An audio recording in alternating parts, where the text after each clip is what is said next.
What's going on YouTube? Jake Born here, and welcome to another edition of After the Movie. And today's video, we're going to be talking about Spider-Man Homecoming. What I initially thought, I got my initial review link below, and I'm like, this is the third best Spider-Man movie. And upon rewatching it, I'm not going to say it's the third best anymore in terms of the live-action films. I think it's, I'm going to put it right behind Spider-Man 3. Yes, I'd rather watch Spider-Man 3 than Spider-Man Homecoming. I know all the stupid shit that happens in Spider-Man 3, but by God, it's so much more entertaining than Spider-Man Homecoming. Spider-Man Homecoming does not hold up at all. I watched it once. No, I've watched it more than once. Like, each time I see this film, I find myself not wanting to watch it even more. And it just kind of just gets on my nerves a bit. Like, I'm just like, oh, I don't really want to watch Spider-Man Homecoming. I thought I liked it, but the more I see it, the more I dislike it, notice its issues, so on and so forth. But yeah, people were just kind of happy that this is like, oh, it's in the MCU Spider-Man. I'm like, I feel like the MCU in a lot of these movies gets kind of a free pass, and really some of them aren't very good. And Spider-Man Homecoming, it has good elements in it, but it really just gets, it really drags. The high school stuff, the humor is often cringeworthy at times.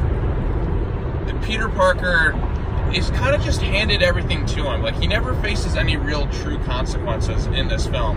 Whereas you would see in the Raimi films, I know people are going, oh, you're just a Raimi fan.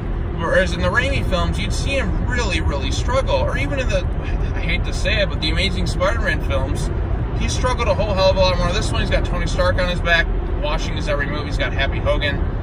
And I guess that's kind of the message of the movie, is where he's got to do things himself for like one scene, and then he kind of just stops. But by that point, you're not really all that emotionally invested. Like, oh, I feel really bad for this kid. I really feel he's in trouble here. I'm like, no, he's just got a few boulders on him. And I guess Tom Holland's acting is pretty good where he's in that scene, but it just doesn't do anything for me. No real consequences. The humor is cringeworthy as shit. Flash Thompson is an embarrassment. I really can't stand these high school scenes oftentimes. It just gets really, really bad. And the villain is good. Michael Keaton is really good in this film, and you understand his motivation. But the continuity errors, too, it's like, they go to the Battle of New York, and it's like 8 years later. I'm like, wait, what? 8 years later? That 2012 was Avengers. Is this 2020? But then again, this is right before Infinity War. I'm like, what year did the Avengers take place in? Was it 2010? No, it couldn't have been 2010, could it? Was it 20? I thought it was 2012, but even then it should be. I don't know. I don't understand the continuity in this bit right here. I think a lot of people are just like 8 years later. I'm kind of confused because I thought we were going based on real time, but I guess not. I guess not. Yeah, so the Spider-Man Homecoming, like I said, a lot of it drags. Tom Holland is good in his role. He's good at balancing both, but his Peter Parker's not as good as Tobey's, and his Spider-Man's not as good as Garfield's. And I feel like with Spider-Man, there should be some real consequences to his actions. That's kind of what I liked about, that's what I like about Spider-Man. He really is truly, like, on his own. This one, he's kind of just made out to be Tony Stark Jr. And it works for the MCU, but just as a fan of Spider-Man, that's one of the things I like about him. Like, he's always struggling. He's like, he just barely gets ahead from time to time. And he's on his own doing these things. But this one, he's got the Avengers on his back. I feel like he never has to worry about really anything. So, yeah, simply because of the Avengers. So, I guess, like, one of the main driving points of Spider-Man was his relatability. But I guess he's, doesn't really ever have to worry about that again. And then I come to find out in Spider-Man Far From Home that Happy Hogan's going to probably hook up with his Aunt May. And yeah, so he's never going to have to worry. She's not going to have to worry about finances. The whole great power responsibility thing is not present in the film at all. Granted, a lot of people are sick of Uncle Ben dying, and I totally understand that. But even a little reference to Uncle Ben would be nice. I think that would be kind of cool, but I guess not. But yeah, like, if you're just wanting a simple, really simple movie without any real emotional stakes that just tries to be funny, Spider-Man Homecoming is for you. The best thing in this movie is the twist that Adrian Toomes was the dad to, like, the date that Peter took to Homecoming. That was fucking great. Like, Michael Keaton is my favorite scene in this entire film is where Michael Keaton's in the car just talking to Spider-Man, and Keaton's just like, he's like, I will kill you and everyone you love. And he's like, don't mess with my business ever again. I'm like, oh shit, finally some serious shit. That's the most intense scene in the whole car, when he finds out that Peter is Spider-Man. I love that scene. That scene is great.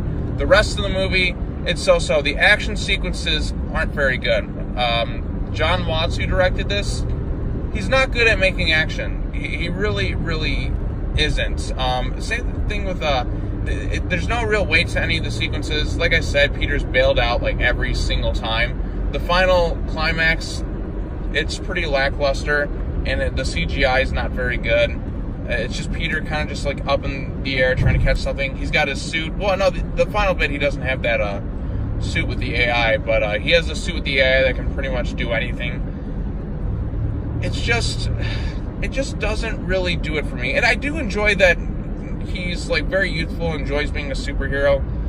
But this one, like I said, the stakes aren't really there. The humor most of the time is pretty cringeworthy. It just doesn't do it for me, and I just find myself like just really struggling to get through it when I go back and watch it. Like, there's nothing truly powerful. I feel like in a few years people are going to watch Spider-Man Homecoming and go, yeah, that one, we liked it when we first saw it, but it doesn't really quite hold up. Like, go ahead and rewatch Spider-Man Homecoming. I mean, if you really like it, I'm glad, but like, the more I see this one, the less I enjoy it. So I guess that's kind of the effect that it has on me. But yeah, take it for what it's worth. I don't really care for Spider-Man Homecoming all that much. It's better than the Amazing Spider-Man films. I know some people really like Spider-Verse, but I thought that was just all right. I guess I'm the only one, apparently. But I didn't, upon rewatching, this one just doesn't really click for me. So, yeah. Alright, that's going to wrap it up for this video. Post your comments down below. Let me know what you thought about Spider-Man Homecoming. And I'll see you all later. Alright, take care now. Bye-bye then.